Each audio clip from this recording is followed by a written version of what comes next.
Esteemed representatives and candidates, my name is Representative Pritchard, a Rules Committee member and the Debate Director for the 9th Leg Sem USGP. I thank you all for attending this debate, and thanks for those who have shown up to ask a few questions for our candidates. Our moderators, Jack Rader and Resh Magali. As for our candidates, as each round progresses, the moderators will introduce each candidate. All candidates will have an equal chance to speak, both answering questions and through rebuttals. Lastly, I ask all candidates to be respectful of each other. Now our moderators, Jack Rader and Resh Magali, will go through our debate rules and introduce the candidates. Welcome to the first 9th legislative semester debate, which we are about to commence here. I'm Jack Rader. And I'm fellow moderator Resh Magali. So let's get this underway. Rashma, do you want to explain the rules here? Yes. So a question will be posed to one representative and they'll have 1 minute to respond. Then the other representatives will have 30 seconds for rebuttal. Once each representative has had their turn to rebuttal, the next question will be posed to the following representative, and the remaining representatives will have the opportunity for their 30-second rebuttal. Unfortunately, due to a lack of time, the minority candidates will not be able to have a rebuttal. And with that, we will commence, starting off with the Speaker of the House candidates. Our first one is candidate Meghna Datta. Meghna Datta says that she is a sophomore at Middleton High School who is passionate about politics and who has loved her experiences in USGP thus far. Meghna's parents are both first-generation Indian immigrants, which has given her a unique perspective on many issues and allows her to see multiple sides on all of these issues. This means that Meghna will make sure that everyone's voice in the legislative semester is heard, regardless of what party each person comes from. Meghna is also extremely experienced with public speaking and leadership. She is on several club leadership boards at Middleton, including Current Events Club and Debate. And she is also the sophomore class vice president. Her experiences in debate have made her skilled at seeing and understanding both sides of an issue and have educated her on a lot of issues that are passionate to students in the legislative semester, from foreign policy to refugees. Above all, Meghna is a hard worker and extremely reliable. Outside of school, she is involved with dance and music and knows how to manage her time, be organized, and be disciplined.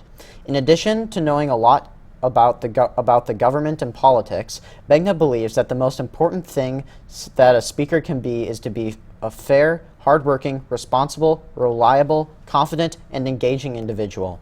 If Meghna is declared as the 9th legislative semester's Speaker of the House, every representative in the semester can go into full session knowing that it will be well-run, well-organized, led strongly, and fair to every single representative, regardless of which party they come from.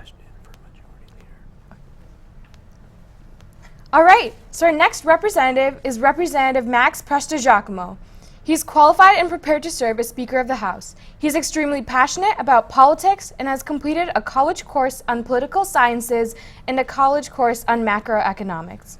Because of this, he's educated on the issues and knows how public policy and the economy relate. He has also gotten involved in politics in Wisconsin, spending over 30 hours working on a senatorial campaign and even recently being selected to be an intern for a state senator. Representative Prestigiacomo is an impartial thinker and keeps an open mind when discussing issues related to politics. He prides himself on being a hardworking, empathetic person, which he believes are traits imperative to being Speaker. His main goals if elected Speaker would be to ensure that all voices are heard throughout the legislative semester, assure civil discourse is maintained, and to obviously discuss political issues and learn more about the democratic process. Thank you. And then our third candidate, who is also running for Speaker of the House, is Representative Dylan Kalsher.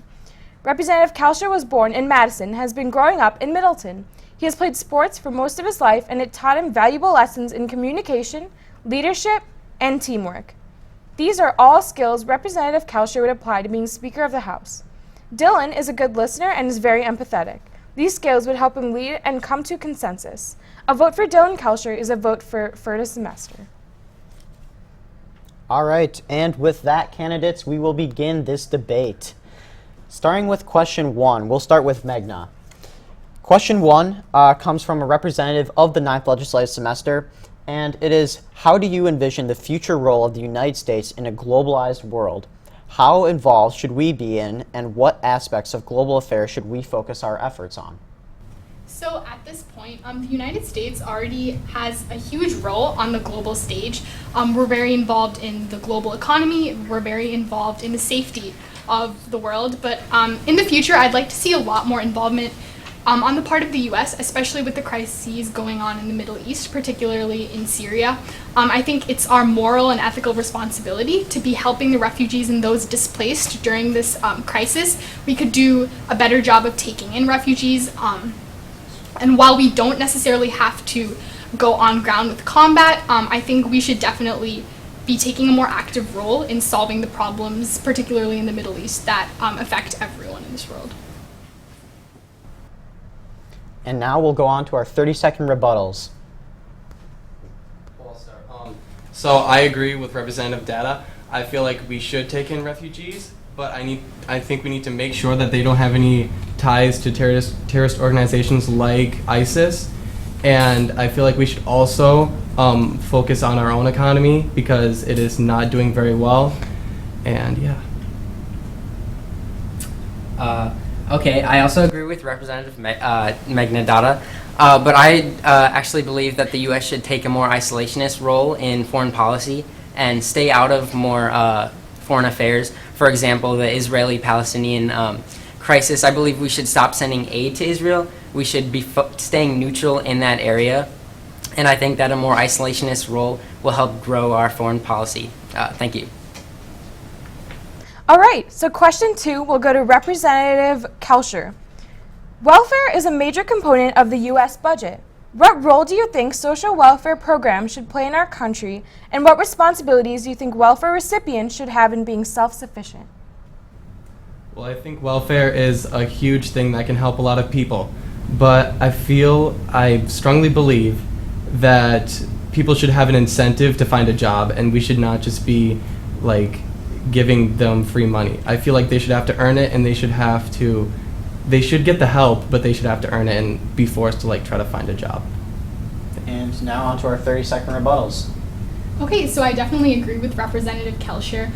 Welfare stemmed because of the Great Depression, and it was a way for people to get back on their feet and to become more self-sufficient. So I don't think that in the future it should take the role of being something that people depend on, but rather something that can make all American citizens independent and be able to work for themselves.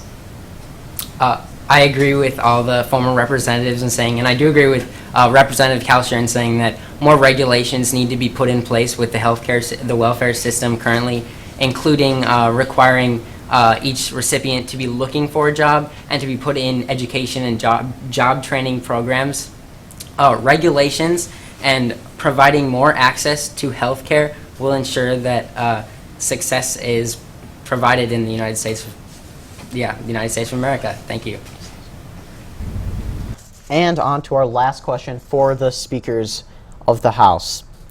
Our last question is posed by another fellow representative in the 9th legislative semester, and it says, in current news, the shooters that were involved in San Bernardino may have evidence of potential ties to terrorist groups within their cell phones. Should Apple cooperate with law enforcement to unlock these phones and provide a backdoor to allow access to cell phones in future cases? Note, future cases, as this case is largely no longer specifically relevant. What rights of privacy do or should people have?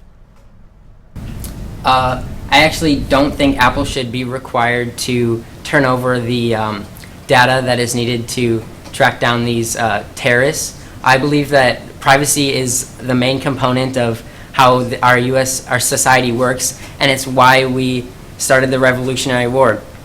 Bush passed the Patriot Act in 2003, and I completely disagree with it. It is an invasion of privacy. It allows the FBI to search private servers. It allows them to search private property without a court mandate. And I believe that privacy is important to ensuring the success of liberty in the United States. Thank you. And now on to our 30-second rebuttals. Okay, so generally I take a pretty moderate stance on privacy. I generally think that as long as you're benefiting the greater good, that a violation of privacy is okay in some instances, but I do agree with Representative Prestigiacomo. In this particular case, I don't think Apple should be having to turn over this data, because we're going to open up a lot more problems in the future if people's phones are easily hacked into. It could potentially create even more problems with terrorists in the future. All right. So, thank you, speakers of the House. Oh, sorry. There's another rebuttal. My bad. So, Dylan, would you like to give your rebuttal? So I respectfully disagree with my fellow representatives. I feel like our government should have the power over our technology to keep the peace.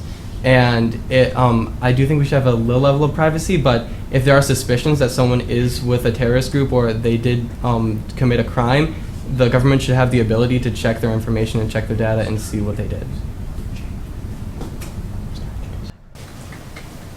All right. Thank you, Speaker of the House candidates.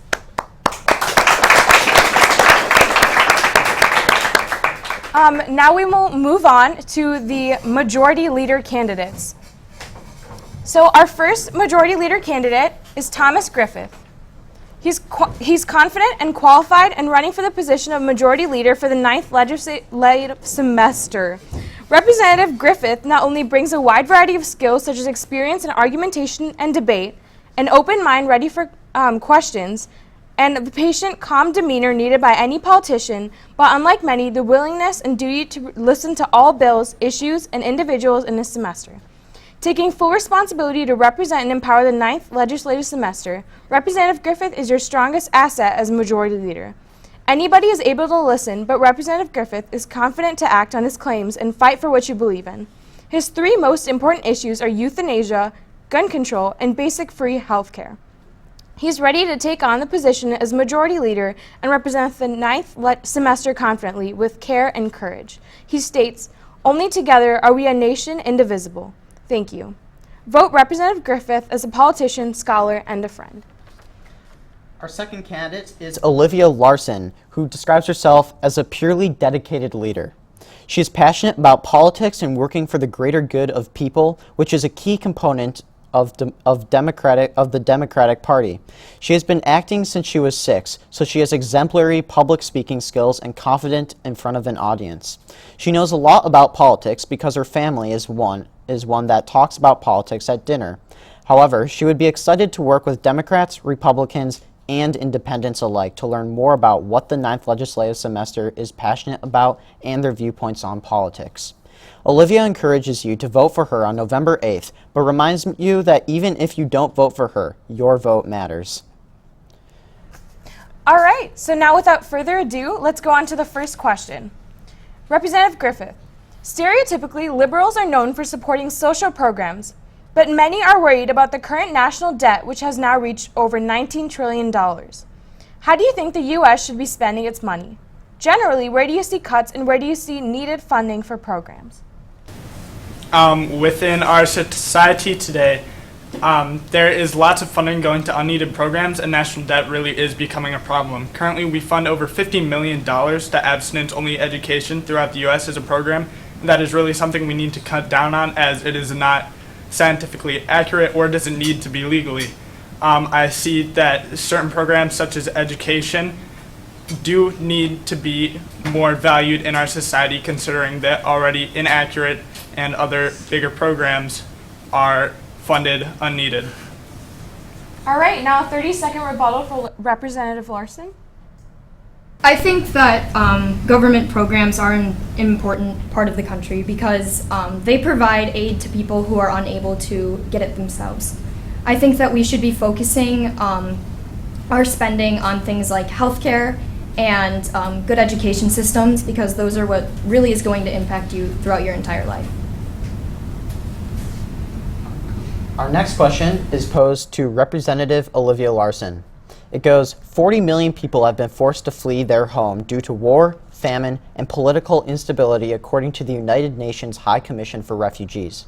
73,293 people were admitted to the United States as refugees in 2010. What should the U.S.'s role be in the current Syrian refugee crisis? The Syrian refugee crisis is something that I think people are afraid to talk about because people are afraid of what they don't know. And I think that as a nation, we don't really know a whole lot about the Islam religion. And I think that educating people about that would allow people to see that Muslim people are not dangerous and that they are just as like us and I think that allowing in refugees is something we need to do ethically to show that we are giving support and that it does matter to us because it should. All right, now a 30-second rebuttal. Islam is actually the second most popular religion in the world, and currently our intake of immigrants, while it is moderate, it should absolutely be regulated. I firmly support immigration, but with certain regulations, making sure that we know who is coming into our country is safe and will stand aside our civilians. All right, thank you. We will now move on to question 3. So, Representative Griffith, do you support an increase of the federal minimum wage, and what economic benefits or consequences do you see coming out of such a policy? Coming out of such a policy, I see benefits such as more sustainability for people working minimum wage jobs, but I do not see that the national minimum wage needs to be increased. I believe that it should be kept as it is, neither lowered or raised, because in both scenarios there are many problems. People need to make an average income to support families, even if they need to make an income to support their families, but in certain scenarios, if it does increase, the national debt will, as well as our taxes go up, and that's something that we can't have. And now on to the last question posed to candidate Olivia Larson. Actually, there's a 30-second there is a 30-second rebuttal. rebuttal. My bad. I am going to politely disagree with Representative Griffith. I think that the minimum wage needs to go up because the minimum wage at the moment is not a livable wage. And trying to support your family and pay rent and get sustainable food is not possible at the minimum wage. So I think that increasing it slightly would help these people who are living off of minimum wage. Thank you, Mrs. Larson, and sorry for that little mishap there. Now we are going to move on to our last question, which will also be posed to candidate Representative Larson. It goes, the U.S. contributes 25% of the world's climate change emissions, yet only represents 5% of the world's population. Do you believe that the government should implement laws, regulations, or incentives to address climate change now and in the future? What might be examples of such regulations? I think it's pretty hard to control what the people are doing, and it would be hard for the government to do that. However, I think that something they can start doing is looking for other forms of energy that's not just oil. And so I think that if we are able to do that, we could fuel cars with other things that aren't oil, so then we're not emitting harmful things into the environment. Because climate change is a big issue, and it will affect future generations, and it's not fair to leave them with our problems. So I think that the government should start looking for alternative forms of energy to help with this crisis, really. And on to our 30-second rebuttal. I firmly agree with Representative Larson as saying that we need to look for better new alternatives. Today we are putting out new, such as solar energy, wind energy, but there's still a need for more as our world population continues to increase.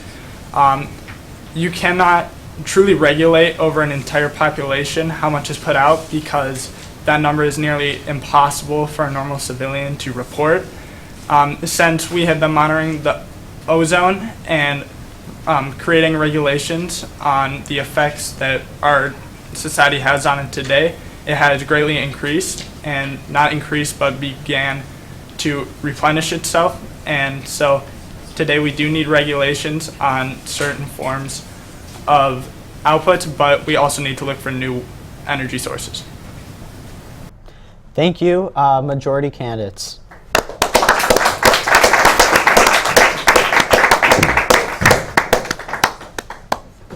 And without further ado, our minority candidates will be our final debate of this lovely evening, Rashwan. We'll start off by introducing our minority candidates. The first one is Andrew Martin. Andrew used to think politics were boring, but began watching the news a few years back. He developed his own opinions and ideas and soon realized most of his opinions, including views on limited government, personal responsibility, and constitutional principles, were very conservative. This being said, he says he is open to working with people who have different views, claiming, "I respect their views, but would hopefully change them." In addition to his opinions, he has had many different leadership experiences, whether it be from different clubs or sports teams. Andrew also has an outgoing personality. He is not shy and expresses his views confidently at any given chance. He states, "I believe having strong conservative views and an approachable personality like mine will allow me to help our small party be heard." All right. The second representative is Representative Brittany Tonneson. She's an extremely qualified for the position as minority leader. She's responsible and open-minded candidate.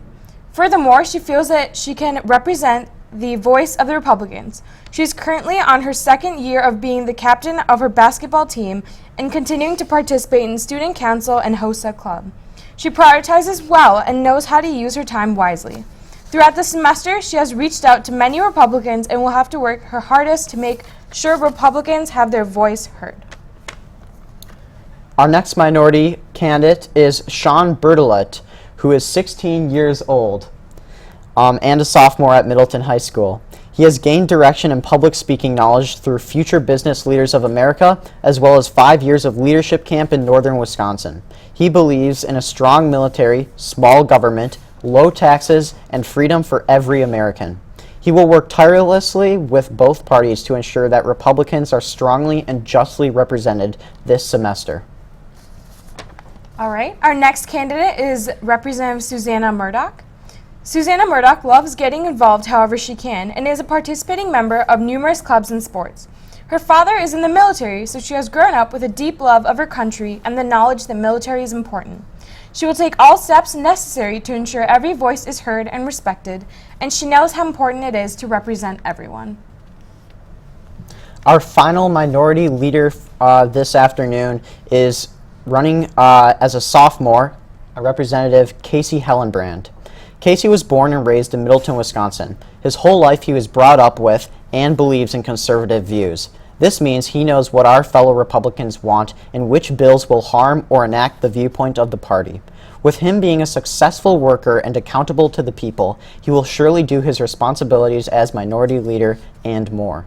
Even though the Republicans are in the minority, he will be able to organize the party and utilize everyone's individual power together to make sure the Republicans' votes are accounted for. Being a good leader and communicator, he will be able to persuade other parties in seeing the views of the minority population. When you vote for Hellenbrand, you will be voting for a sure, confident leader who knows what should be done with the party and will execute the wants of the people in the Republican Party. And without further ado, we are now on to our questions. A reminder, candidates, that each of you will have one question and there will be no rebuttal due to time constraints. However, at the very end, each candidate will have a 30-second closing remark. All right. Sounds good. So question 1 is for Representative Hellenbrand. Do you support the decriminalization of drugs? Why or why not? And how would decriminalization improve or hurt society and the economy? Okay, so to start with this, the decriminalization of drugs. Drugs is a very large topic, and I would first approach this with not all drugs. I would first just focus on marijuana, which has been decriminalized for recreational and medical use. And I do believe in this for marijuana because not only will it help some people who need it in hospitals and other things like that, but it also has been taxed and regulated, and then it really helped boost our economy, especially in states like Colorado. And I do think that from an economic standpoint, it can very well help our economy. Thank you. Thank you, Representative Hellenbrand. Our next question goes to Representative Martin. It goes, based on a bill passed by the Wisconsin legislature, Wisconsin would be the first state to ban transgender students from using bathrooms and locker rooms assigned to the gender with which they identify. Do you support or oppose this bill? What is your opinion on the LGBTQIA+ rights? Well, I personally believe that the transgender people should have bathrooms to go to, but I don't necessarily agree with letting them go to the gender that they now define as. I'd say, because what really defines someone as a transgender, and what is could I just any day want to go into a different bathroom and just go in there without any consequences? I feel like that's just a little odd to me. But I do feel like there should be family restrooms or gender neutral restrooms that anyone can use, and I feel like that would be the best way to go with that. So yeah, thank you. All right, thank you. Now the third question is for Representative Murdoch.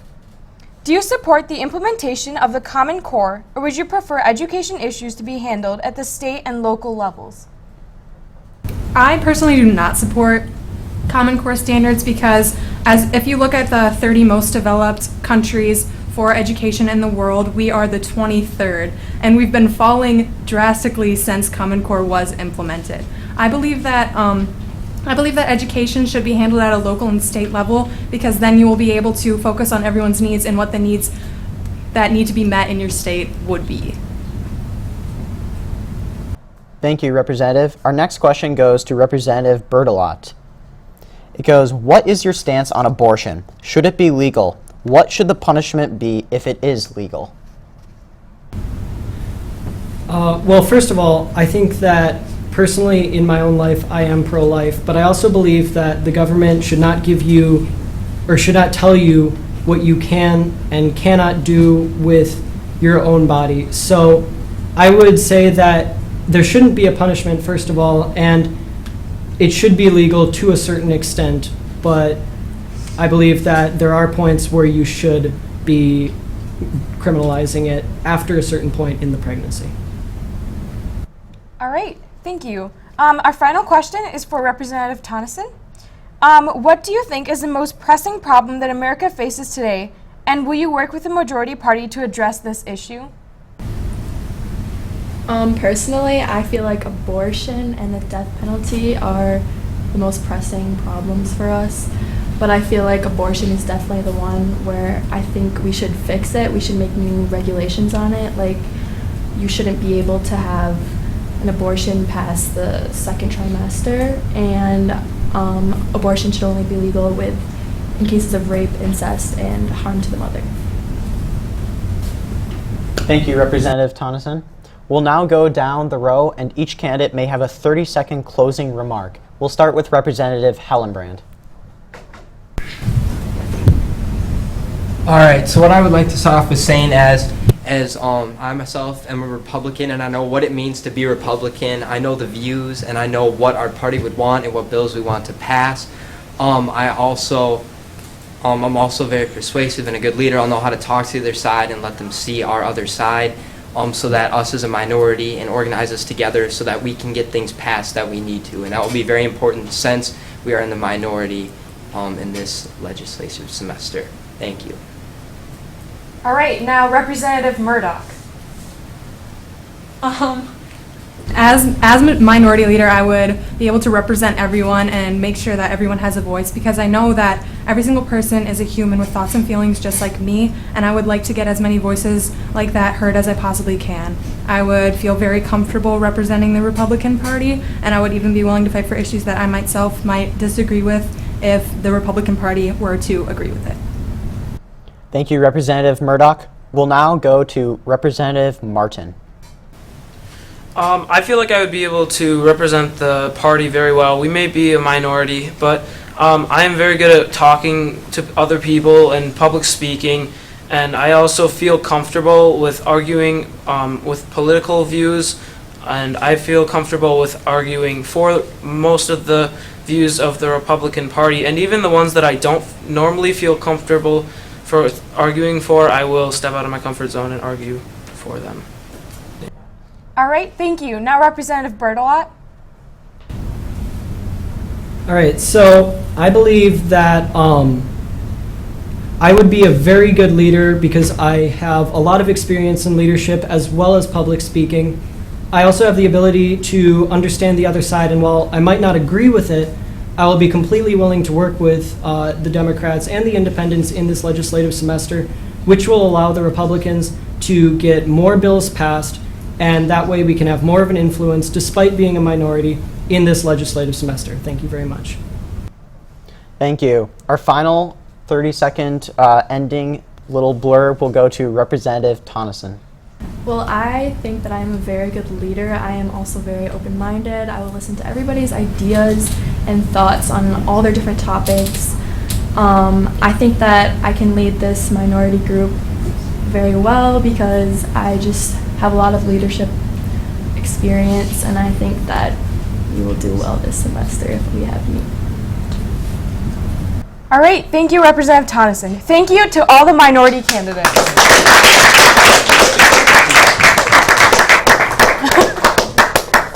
All right, so I was your moderator, Rush Magali, and I'm Jack Rader, and we'll be signing off now. yeah. All right, so I just want to say thank you to everyone who helped with this project, the moderators, the candidates, thank you for coming, and thanks to the audience for appearing today. And we can't wait to see who you vote for. Thanks.